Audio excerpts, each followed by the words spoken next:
Bom, no vídeo de hoje eu vou falar com vocês sobre a forma de encurtar a obtenção de clientes e, obviamente, de resultados com as parcerias, com as estratégias do modelo que eu chamo de advocacia B2B, que eu pratico, que eu utilizo no dia a dia e que eu estou sempre analisando, eu estou sempre melhorando e o que eu estou trazendo aqui é minha última percepção sobre o que nós temos dentro desse novo caminho, vamos dizer assim.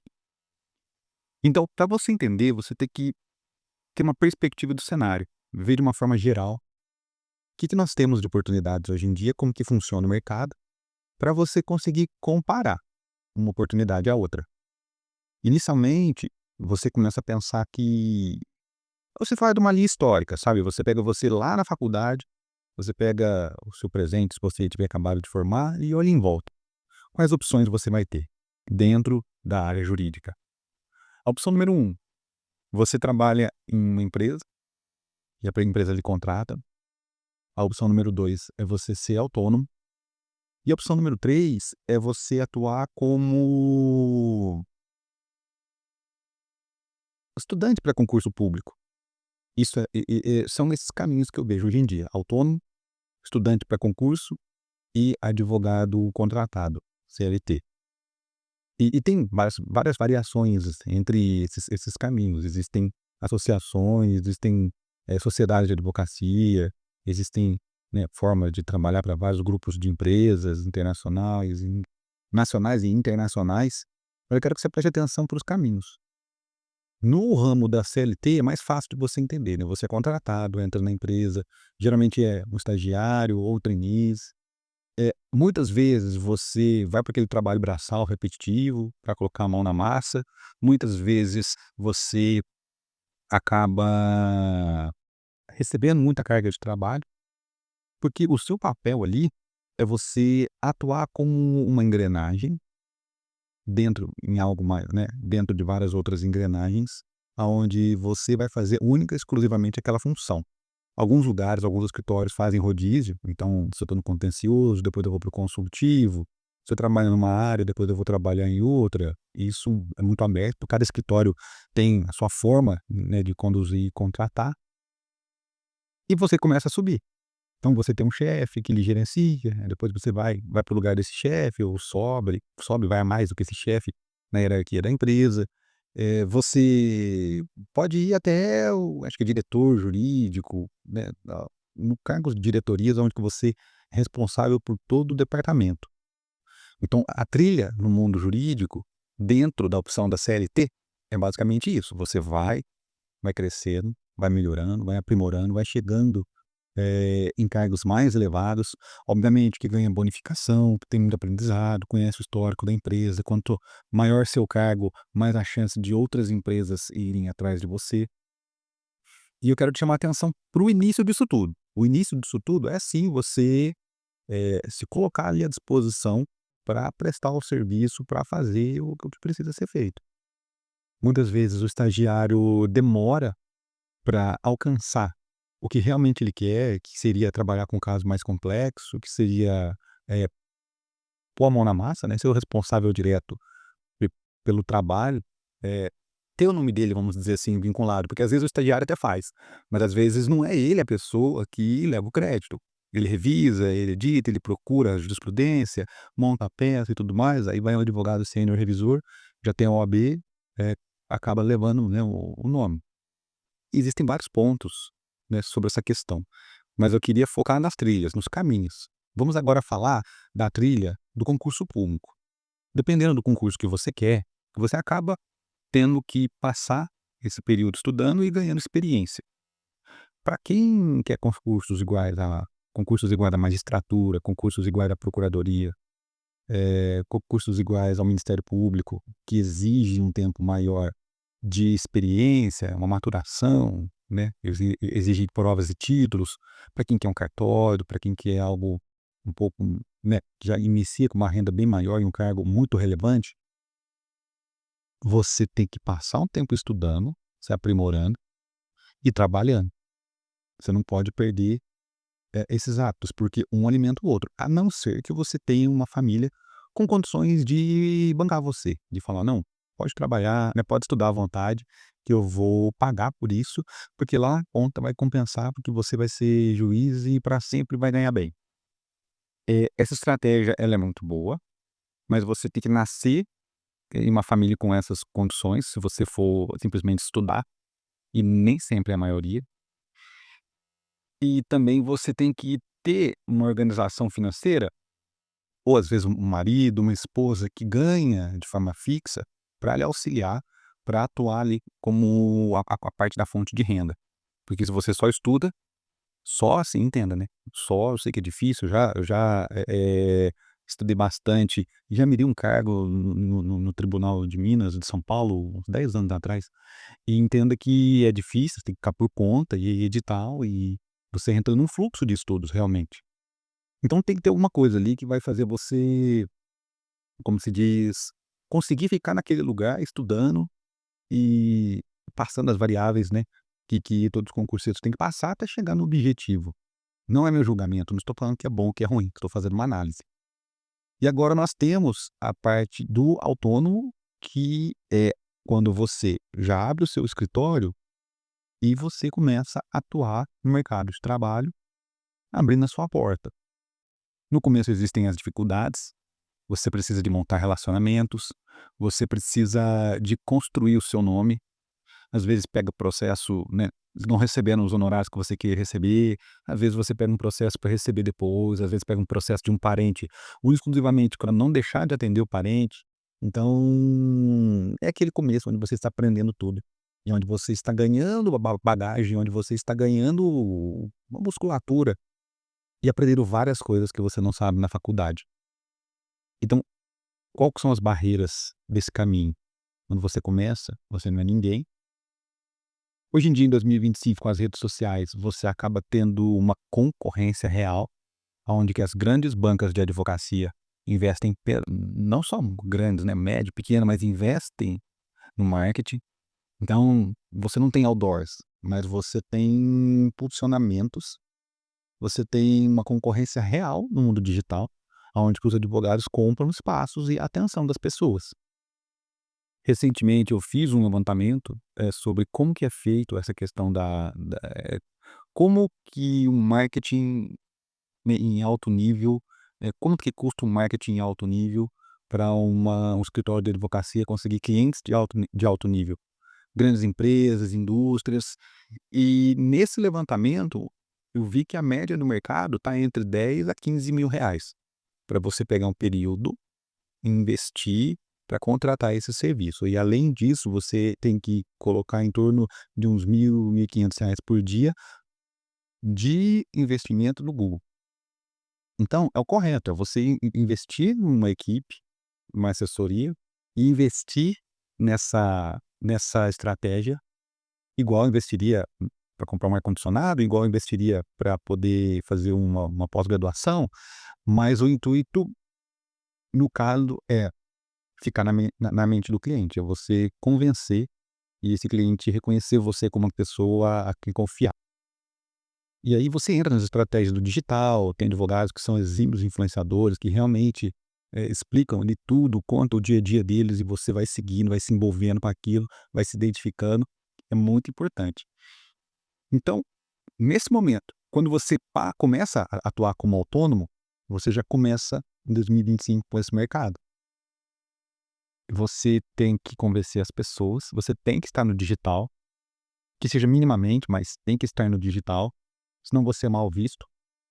Ou seja, você vai ser observado como um advogado, o advogado que não sabe usar o computador, não sabia usar o computador, usava a máquina de escrever lá no passado, ele é equiparado com o advogado que usa o computador hoje em dia, mas não sabe estar no digital, que vai ser equiparado ao advogado que está no digital, né, minimamente ali, como fosse uma portinha no digital, mas não sabe usar a inteligência artificial, entende? Então essas evoluções vão gerando camadas, e essas camadas, essas barreiras vão deixando para trás quem não se adapta, entende? É normal, era normal, quando eu morava em Ribeirão, eu ia no fórum, tinha alguns colegas advogados que estavam ali mexendo no computador sem ter intimidade com a máquina, dava para ver que eles tinham mais idade, e poxa, o coração aperta na hora, você vai lá ajudar, olha, clica aqui, faz aqui, sua senha ali, né, com muito carinho a gente faz isso, e o intuito é, eu estou, né, no digital,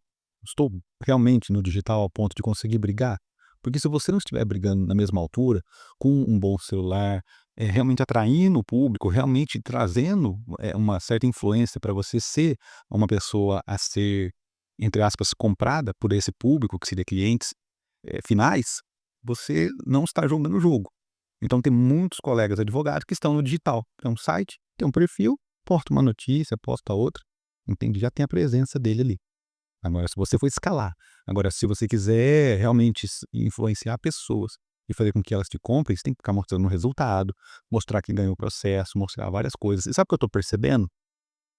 De umas 2 semanas para cá, eu estou recebendo postagens direta de advogados oferecendo serviço.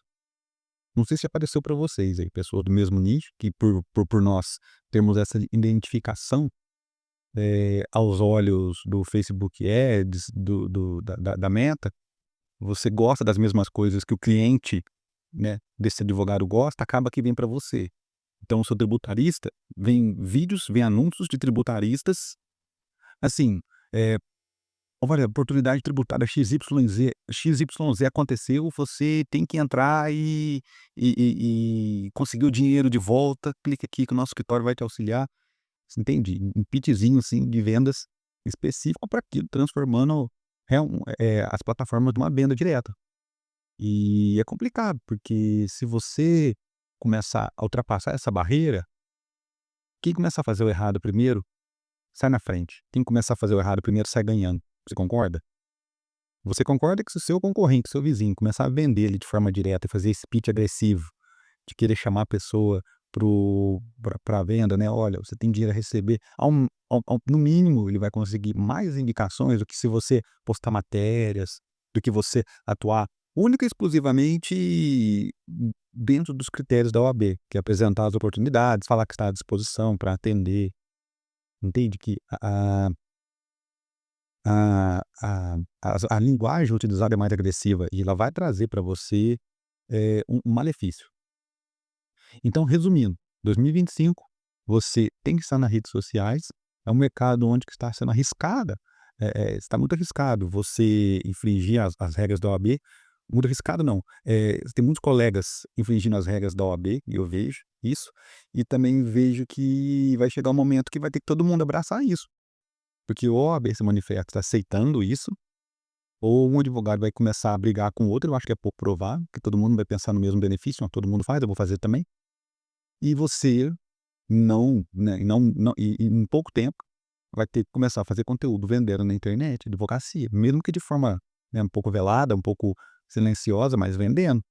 "Olha, tem tal oportunidade, você não pode perder, vem aposentar aqui com a gente", porque, sabe, né, mostrando provas sociais, coisas assim.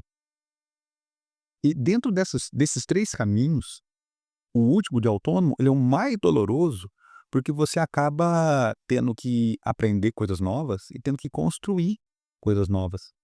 Você vai tendo que, aprender gestão, aprender vendas, aprender se relacionar nas redes sociais e, ao mesmo tempo que você estiver fazendo isso, você tem que organizar o seu tempo para você conseguir ser um bom advogado.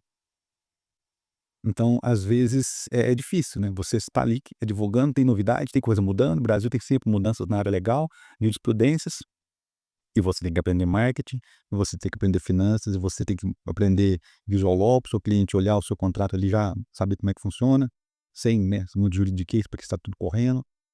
Então é mu a meu ver, onde os caminhos não estão tão prontos assim, ficaria a partir do concurso, onde você vai ser um autônomo, um contratado, mas fica sem tempo, mas como autônomo você consegue buscar o caminho do concurso, e você, como autônomo, buscando o sucesso do seu escritório de advocacia. E aí que entra o tema, aí que entra a advocacia B2B. Porque o olhar da advocacia B2B sobre o mercado, ele é diferente. Então, qual que é a lógica, a analogia que eu vou fazer? Enquanto o seu escritório está na prateleira vendendo B2C, vendendo para consumidor final, o escritório que está no B2B, ele não está ali no mercado, ele está nas etapas anteriores. Ele está trabalhando em um fluxo de serviço que já existe. Então, como quem está na ponta já tem a demanda, já tem as necessidades, já está colocando a cara a tapa no mercado, no bom sentido da palavra, quem está trabalhando nos bastidores, fazendo aquilo acontecer, está trabalhando com demandas que já existem. Então, eu vou dar exemplos meus. Sou tributarista e tenho os escritórios que eu sou associado e parceiro em outras áreas. Eles já têm pessoas que precisam do tributário ali no dia a dia, na demanda do dia a dia. Eu não preciso vender, eu não preciso começar a buscar o cliente, a atenção dele. E essa ramificação é muito grande. Então, a lógica das parcerias da advocacia B2B, que é um conceito mais amplo que parceria, e a lógica do mercado tradicional, elas têm pontos positivos, pontos negativos, mas eu vejo que no B2B, quando você assume, você fica essa bandeira e não é obrigado a ser 100% B2B não, eu sou porque eu gosto. Mas você pode ter metade, né, de clientes vindo do seu marketing direto e metade dos seus clientes vindo de estratégias do B2B. O seu escritório de advocacia, ele vai ter ambas fontes de clientes, vai conseguir trabalhar, vai conseguir prosperar de uma forma muito mais leve. Por quê? Quando nós falamos dessa advocacia de escritório para escritório, que é o B2B, você vai atender demandas, você vai prestar serviços, você vai preencher lacunas existentes. E isso é muito mais rápido. Agora, o comparativo entre a questão do B2B, da advocacia B2B, de escritório de advocacia para escritório de advocacia, com a questão dos que trabalham em empresas, o advogado CLT. No advogado CLT, você já começa por baixo ali, né, é o jeito de falar, mas você já começa em um cargo onde você vai ganhar aprendizados, você vai ganhar experiência, você vai ganhar conhecimento sobre a empresa, sobre o que a empresa faz, sobre o seu cliente, né, perdão, sobre o que o seu contratante faz. Já no B2B, o cenário é diferente. Você consegue pôr o pé no mercado e ter experiência ao mesmo tempo. Ramis, mas como assim? Eu já vou formar e já vou ter experiência ao mesmo tempo? É, é, no final é isso. Por quê? Porque paralelamente a você se colocar disponível no mercado e paralelamente às situações onde que você tem um cliente, você consegue arrumar uma parceria para poder auxiliar você a atender aquele cliente. Então se coloca nesse cenário. Você é um advogado contratado, está começando na empresa. E você é um advogado associado que está atendendo um cliente final, cliente seu, tá? Cliente seu. Então, de um lado você é contratado e do outro lado você está atendendo um cliente seu. E ao atender um cliente seu, você chama o parceiro para atender em conjunto, e esse parceiro que vai entender em conjunto vai transferir a experiência dele, o know-how dele, e geralmente é de anos, e isso a gente ensina, né, como que é feito, mas ele vai transferir esse conhecimento, esse know-how para o seu cliente e você vai estar nesse meio. Então aqui você é CLT, vai entrar como estagiário, vai aprender a fazer o contrato, vai assinar coisa, enfim, começar lá do comecinho. E do outro lado, você já está no meio do fluxo das coisas acontecendo. Óbvio que você vai ter que tratar com de contrato também, você vai ter que fechar negócio, mas você entende que aqui você está sendo bombardeado de mais oportunidades, de mais pontos de vista, de mais, como se diz, estímulos, do que desse lado onde você está no CLT. É difícil medir, né, não é uma coisa matemática, mas você no CLT, você tem um caminhozinho para seguir na empresa? Trainee, estagiário, supervisor, gerente, sênior, e isso já tem funções pré-organizadas? E do outro lado não, do outro lado é tudo de uma vez só, porque você vai ter que aprender a gerenciar, a liderar, a vender, a organizar a parte financeira, e isso, né, vai trazer uma experiência maior do que se você tiver na CLT. Eu lembro quando falo de experiência, assim, de vida, a memória que eu tenho são dos artistas mirins que iam no Faustão. Não sei se o Faustão é da época de vocês, mas sempre ia um ator pequenininho, novinho, que estava fazendo uma novela, e todo ator que pisava no Faustão parecia um adulto, uma criancinha de 4, 5 anos igual adulto, falando, eh, eloquente, pegando o microfone, chamando a plateia, falando com o Faustão sem vergonha. Eu pensava: "Nossa, nessa época eu era eu era muito diferente, porque nunca ia ter essa desenvoltura. Só que aí eu comecei a pesquisar e fui ver essas crianças, eles geralmente têm parentes lá no Rio de Janeiro, São Paulo, mas tem parentes ligados à arte, entram nessas escolinhas de teatro muito cedo e são expostos a essas experiências muito cedo. Então, quando eu via a criança ali, quase da minha idade, fazendo uma apresentação no Faustão, eu ficava assim: "Meu Deus, né, mas como assim ela fala tão bem, tá tudo produzido com a roupinha bonitinha, e falando e conversando com os adultos, com linguajar rebuscado". O que que era isso? A criança que já era exposta a esses cenários, a essas complexidades, a treinamentos, a pessoas que iam conduzindo ela para ela se moldar daquela forma. E na advocacia B2B é a mesma coisa, você vai se expor em cenários onde que você vai ter um nível de complexidade maior. Primeiro mês vai ser difícil, você não vai entender algumas coisas, mas em 6 meses você já vai estar atuando com uma visão muito mais complexa do que quem está 6 meses no mesmo cargo. Entende o comparativo? Agora vamos já para outro ponto. No outro ponto aqui, quando o advogado ele presta concurso, é a mesma coisa. Ele vai abrir um escritório dele ou trabalhar para alguém e nesse contexto ele vai ter uma trilha. Quando ele tem um escritório próprio e está estudando para concurso, nesse cenário ele vai ter um pouco menos de tempo para se dedicar ao escritório, porque ele vai ter aquela balança, né? Olha, eu tenho que trabalhar e eu tenho que estudar, trabalhar e estudar. E aproveitando, ele como autônomo, prestando concurso, ou também ele como autônomo, único exclusivamente, ele vai tendo uma exposição mais pausada aos clientes. Porque o que que é normal? É aparecer um cliente amigo, é alguém lhe enviar, da rede social, né, conseguir mais um outro cliente, vir uma parceria casual, pontual com alguém da escola, da faculdade, isso é normal. Vir os clientes, né, apresentar os clientes pouco a pouco, mas geralmente isso aqui é passivo.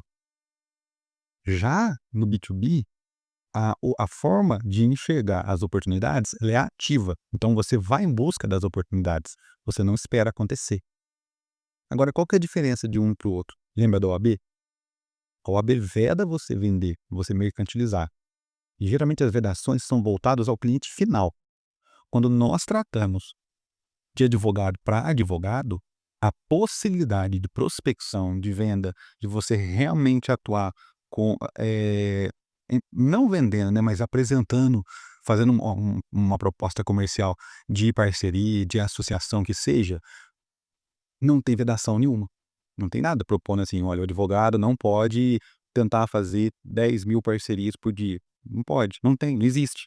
Então isso é muito importante, porque por mais que esse advogado autônomo tenha, né, ferramentas para crescer, esteja buscando informações, esteja buscando aprender, esteja buscando desenvolver o seu escritório, aqui no B2B o advogado já tem tudo de uma vez. Então, de uma vez ele consegue clientes, de uma vez ele consegue oportunidades, de uma vez ele tem contato com vários pontos que ele nem imaginaria, tomada de decisão, possibilidade de contratar outras pessoas, reuniões direto com pessoas de alto escalão. Eu atendi pessoas, por conta do B2B que eu jamais imaginava que eu iria atender. Gente muito alta, gente com aplicativo gente do jurídico de aplicativos que vocês estão usando aí nesse momento ou já usaram. Gente muito grande, muito importante a nível mundial, por conta de B2B, por conta de trabalhar para escritórios que faziam isso. Só que isso não era observado como um modelo de negócio. Isso não era observado como uma forma de você viver e atuar e trabalhar. Isso era ocasional. E você entende a importância desse canal? De debater, de trazer isso para a comunidade jurídica como uma forma de explorar o tema? De trazer pontos de vistas, comentários, porque é o maior, não tem como eu fazer tudo sozinho, né. Tem que ter muita gente matutando, auxiliando, para chegar, em modelos, em inovações, e isso é muito legal. É algo maior, né, que do que o Ramis. E esses, caminhos que nós traçamos e comparamos com a advocacia B2B, eles são ótimos, são perfeitos, existem e já são explorados há muito tempo. Então, quando você está no B2B, você está em um caminho pouco explorado. Recentemente, começou a aumentar, algumas empresas que fazem essas sinalizações de atuarem no B2B, mas poucos assumem. ser 100%, ser focado nisso, gostar disso, viver disso, porque existem alguns ajustes a serem feitos. Então você entendeu? Você entendeu que você consegue, ter mais acessos à carreira, a estímulos, a situações diferentes, que vão fazer você ganhar musculatura, se desenvolver profissionalmente e financeiramente mais rápido, do que você indo gradativamente nas trilhas que o mercado já tem pronta para você? E você gostou? O que você achou? É muito importante saber a sua opinião, porque isso daqui é para você. Eu tô só compartilhando as experiências do dia a dia, só compartilhando as coisas que eu aprendo. E se você quer entender um pouco mais, se você quer profissionalizar o seu escritório, trazendo ele ali para o B2B, fazendo com que as portas se abram, vamos dizer assim, instantaneamente para as empresas, vai lá na bio, entra no Instagram, e lá você vai encontrar como fazer ou o Celerax, que o Celeratis ele vai trabalhar acelerando os resultados, né, umas vendas mais rápidas, ou a própria advocacia B2B, que é onde toda a estrutura do escritório de advocacia é moldada para entrar nesse nicho tão pouco utilizado, tão pouco falado, mas muito promissor. Até mais.